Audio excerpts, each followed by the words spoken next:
guys, welcome back to my channel. It's Steph here, and Phoebe is barking. So today I wanted to talk about Candytopia and Museum of Ice Cream. So a lot of people have actually asked me, what are these museums? Are they interactive? What is the point of going to a museum that's filled with ice cream or a museum that is filled with candy? I mean, they're not just that, they're way more than that. They're absolutely amazing experiences, but I have gone to both. I went to the Museum of Ice Cream in Los Angeles and in Miami, and I went to Candytopia, and I kind of wanted to compare both of them because yes, they have very similar aspects to them, but they are very different. I think one of them was actually more of a museum versus the other being a little bit more interactive, a little bit more for the Insta page. We're gonna start with the Museum of Ice Cream in Los Angeles. You're jumping into a pool of sprinkles that Beyonce was in. Yes, please! That was honestly one of the coolest experiences that I've ever gone through. And for a very long time, I thought that the sprinkles were sugar before I went, but they're definitely plastic. I will insert pictures of me at the museum here. Museum of Ice Cream in Los Angeles, they had a lot of different places to take photos. I've never seen a place like this ever. I actually saw it on one of those little videos on Facebook. Museum of Ice Cream coming soon to LA. I sat on the computer and legit waited my time in line to get a ticket, and a lot of people were like, oh my god, how did you get a ticket? Yeah, I was staring at the computer for about 3 hours. I think they were like $38. I mean, it was the one photo I got over 1,000 likes on. What? First experience I had at the Museum of Ice Cream in Los Angeles was really cool. I mean, they had a lot of exhibits going through. One of the first rooms was a pink room, and it had phones, and you would pick up the phone. There was a bunch of people talking. It was so random. Seth Rogen was in one of them, and he was making weird comments. There was ice cream, and the ice cream was something that was not ordinary. I can't remember what it was, but it was definitely something that I really, really enjoyed. And they had, what are those ice creams called? Mochi, which, I'm not a fan of mochi. A lot of places to take amazing pictures. There was a con to this. I don't know if it was just one of those LA days. It was 100 degrees in there, and I was really disappointed because I went with like a super cute outfit. It actually kind of looked like something like this, but it was light pink, and I was legit sweating, and I will insert a picture here of the sweat. I was thinking, okay, well maybe the air is broken. We're in a warehouse, like it's summer. I don't know if they just chose not to turn their air on. It kind of like changed my mood in the whole situation because I was just like, oh my god, death, like hot, hot, hot. That was my experience at the Museum of Ice Cream in LA. It was totally different. And then they opened one in San Francisco, and that one was totally different. So I was like, if they're opening one in Miami, that one's gonna be totally different. Which means I have to go. I got tickets to the Museum of Ice Cream in Miami, and a lot of people didn't know about it. There were a lot of differences actually, but there was one that was very similar. It was hot the whole time. I was dripping sweat. I don't know if like they just didn't turn on the air, saving money. I have no idea, but in both of them I was hot, and I mentioned it to one of my friends because I actually saw there and she was working at the Museum of Ice Cream in Miami, and I told her like, oh yeah, I love the Museum of Ice Cream in LA, but there was like one thing that I absolutely hated about it, and that it was hot and I was dripping sweat. And she was like, oh my god, no, I hope you don't have that same experience here.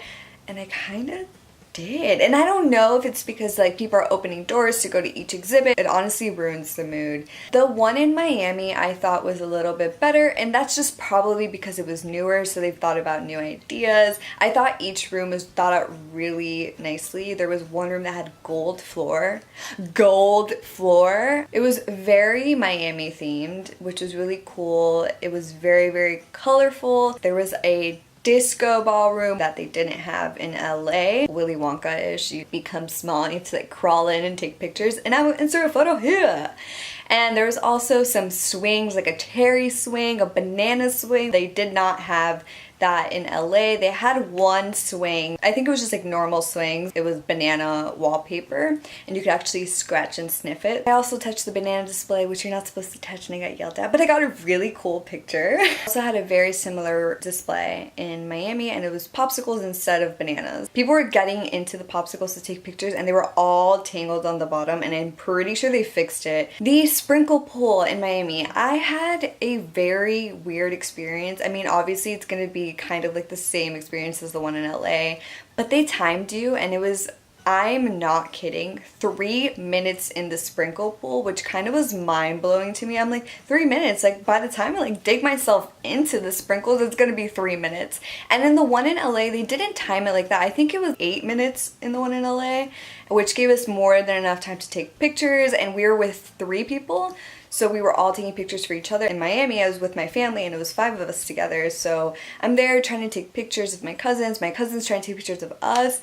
And we looked at our phone, we all had like 3 photos, which kind of sucked. Why would this only be 3 minutes? And the one in LA had a line rope, you know, okay, 1, 2, 3, 4, 5, like you guys go in and then these people have to stop for these people. And the one in Miami, everyone was just waiting around the pool, just like staring at each other. That was the crappier parts of the one in Miami, just because I was like, why? That was my experience at both museums of ice cream. They were both very different, but kind of similar at the same time. My next museum is Candytopia, which was so cool. I have videos of me throughout Candytopia, and I will be putting them in so you guys can see what that experience is like. So the first room that you went into, it had like a bookshelf, and they had statues that were made out of gummy bears. What? Everything is made out of gummy bears or some sort of candy. This thing lowers down and it's filled with Godiva chocolate. The first like, yes, this is gonna be fun. So we had our Godiva chocolate, we went to the next room, and this is where it got really interesting. So they actually had paintings, all candy. So it was like licorice, gummy bears, M&Ms, and they had a statue of a lion. Absolutely amazing. And they kind of would talk about the artist in certain parts and what it was made out of, how it was made. So it was a museum. You're looking at pictures, but they also had some interactive things. They had like a mirror chair that was huge and it looked like you were sitting on a Game of Thrones chair. They had a under the sea type of room, a shark hanging down that was made out of, I think it was jelly beans. Tickets for Candytopia were about $36 or $38. It was around the same price as the Museum of Ice Cream. There was a tropical room that you would go into, and that was cute. There was nothing really like super exciting. I'm like, I need to take a picture here. But the next room was trolley. So that room was really cool. I had a pig, and the pig would just like fart out confetti. What? Fart out confetti. So cute. I loved it. It was a flying pig. They also had a unicorn that was made of different types of candy. They had a leaf blower that would pick up all the confetti, and you would sit in the circle or stand in the circle and it would move, and it was all different colors, and they would just blow the confetti all up in your face. I had confetti in my boots for like 5 days. This is where it kind of is similar. In Museum of Ice Cream, they obviously have the sprinkle pool that's really famous. Everyone knows that. They had a marshmallow pit. Now, I didn't think that anything could get cooler than a sprinkle pool, because let's face it, that is amazing. It's so cool. I mean, no one can really beat that. But I saw the marshmallow pictures and I was like, yeah, they're cute. The only thing is that they're white. I'm like all about like color. Look at my eyes, I got color. I went in there and I brought my best friend with me. They had to kick us out.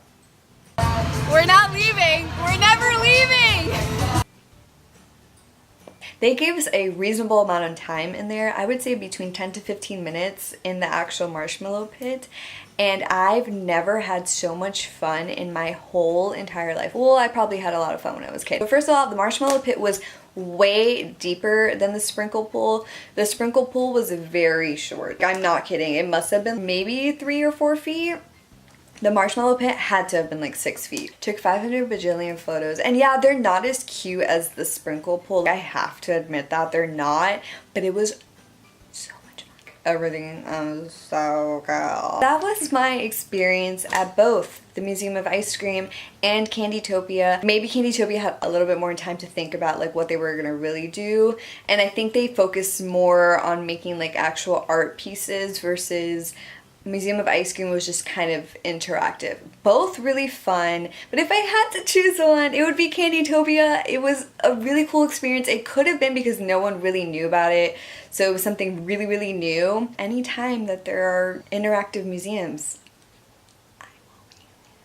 Alright guys, thank you so much for watching. I hope that can help you make a decision whether or not you want to go to the Museum of Ice Cream, Candytopia, or both, because they're still available to go to. Get your ticket. Don't forget to leave a comment, like my video, and maybe subscribe and turn that notification bell on. I will see you next week. We're here at Candytopia. How excited are you? I'm very excited, even though I don't like candy.